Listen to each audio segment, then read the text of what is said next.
Hello friends, আবার একটি গল্প নিয়ে ফিরে এলাম। গল্পটি ভালো লাগলে লাইক এবং কমেন্ট করবে এবং আমার চ্যানেলটিকে সাবস্ক্রাইব করবে। আজকের গল্পের নাম অসমাপ্ত প্রেম। প্রতিটি মানুষের জীবনে একবার না একবার প্রেম ভালোবাসা আসে। কেউ সেই ভালোবাসার মানুষটিকে সারা জীবনের জন্য কাছে পায়, আবার বেশিরভাগই রচনা করে কষ্টের ভালোবাসার গল্প। আজ এমনি একটি হৃদয় বিদারক প্রেমের গল্প আপনাদেরকে শোনাবো। একটি ছেলে ছিল যে ঢাকায় কাজ করত, আর তার কোনো বান্ধবী ছিল না।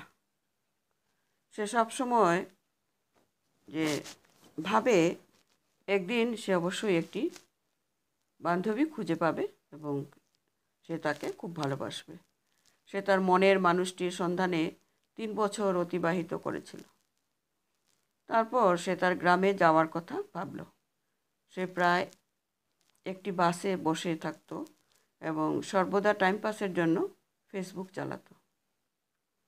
একদিন যখন সে ফেসবুক চালু করছিল, তখন একটি মেয়ের ফ্রেন্ড রিকোয়েস্ট আসলো। সে কিছু না ভেবে রিকোয়েস্ট অ্যাকসেপ্ট করে। ঢাকা থেকে তার গ্রামে আসতে 10 ঘন্টা সময় লাগতো। পরে সে দেখতে পায় যে মেয়েটি অনলাইনে রয়েছে, তাই সে চ্যাট শুরু করলো। 2 ঘন্টা একটানা চ্যাট করার পরে সেই মেয়েটি তার অনুভূতি জানিয়েছিল যে আমিও আপনার মতো ছেলের সন্ধানে আপনার সাথে দেখা করতে চাই।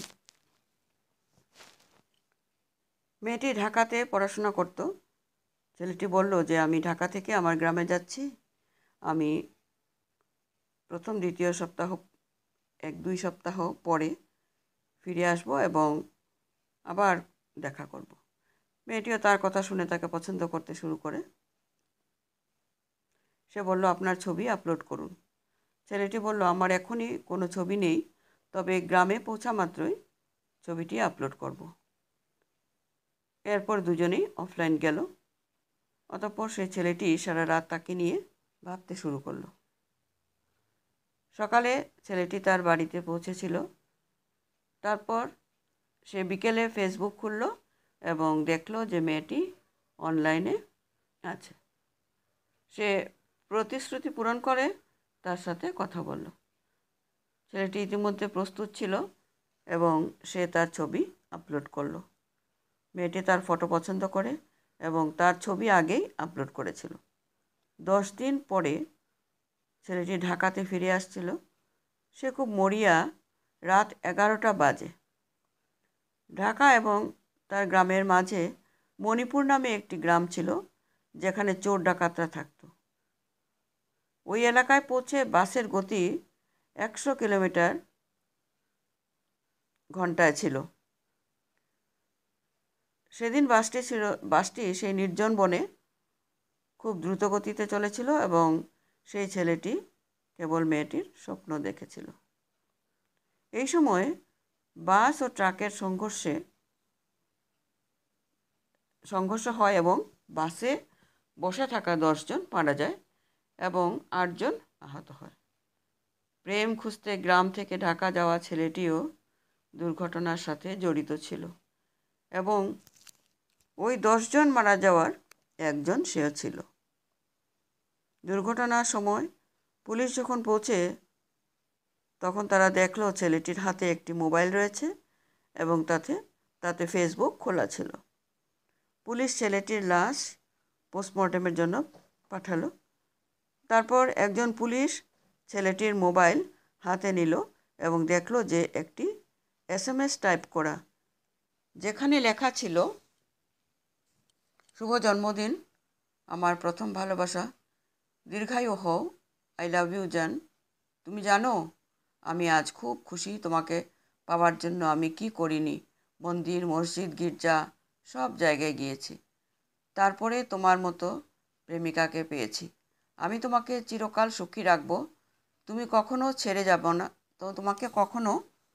যাব না। তুমি আমার প্রথম প্রেমের গল্প আর শেষ গল্প হয়ে থাকবে।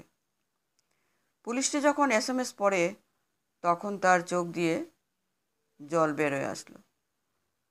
তারপর পুলিশটি এসএমএসগুলি কেটে তার জায়গায় একটি নতুন এসএমএস লিখে সেন্ড করলো, যেখানে লেখা ছিল, আমি দুঃখিত, আমার প্রথম ভালোবাসা অপূর্ণ থেকেছে। আমরা না হয় স্বর্গে দেখা করব। এই পৃথিবী আমাকে হাসি বিদায় বলেছে। দয়া করে অন্য কেউ হোক আপনার ভালোবাসা, আমাদের ভালোবাসা হোক শুধু ব্যর্থ প্রেমের ছোট গল্প বা অসমাপ্ত প্রেমের গল্প। কিছুদিন পর পুলিশ খবর পায় যে ওই মেয়েটি ওই দিন হার্ট অ্যাটাকে মারা যায় এবং মারা যাওয়ার আগে মেসেজের রিপ্লাই দিয়েছিল, সামনাসামনি দেখা না করেও আপনাকে যে পরিমাণ ভালোবেসে ফেলেছি তা আপনাকে বলে বোঝাতে পারবো না। কেন জানি বুকের বাঁ পাশটা অবশ হয়ে আসছে, হাত কাঁপছে আমার, চোখ দুটো বন্ধ হয়ে আসছে। হয়তো স্বর্গে দেখা করার সময় হয়ে আসছে আমাদের।